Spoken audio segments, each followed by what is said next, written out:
What's going on today, family? Wanted to give you a small update on the vertical and horizontal welding skid. I was inboxed, asked a few questions, so I want to kind of give you the difference of the two. As you see, they laid out. This is the vertical one, which is actually facing the tailgate, and this one over here is actually the horizontal one, which is facing the end of the truck, like right behind the bed, so behind the cab, so to speak. So it all depends on how you want to lay it out, but the layouts is completely different. But as for the prints, both the prints are $100. You can get the $100 and build this one, or $100 and build this one. And also, if you was buying the complete skids, and if you were purchasing them from me, you can get this one for $500 and that one for $500, and those are the base model. So this is actually the base model. So I wanted to kind of give you a good update on as exactly what I was doing.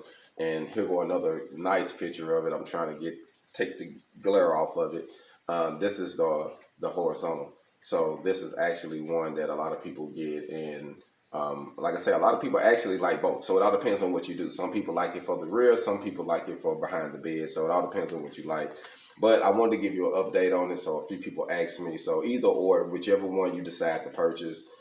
The prints are $100 for this one or that one, and you can purchase the prints by going online at www.HogOnWelding.com, or you can inbox me on my social media platforms from Facebook to Instagram, and I believe you can also inbox on YouTube as well, and I can send you the link. So it's a few different ways you can purchase them. You can get them through PayPal for those who shop at PayPal, and you can also get it through Cash App for those who shop at Cash App.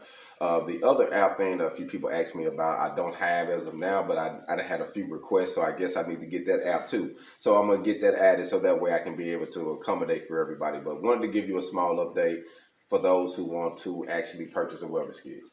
Hold on.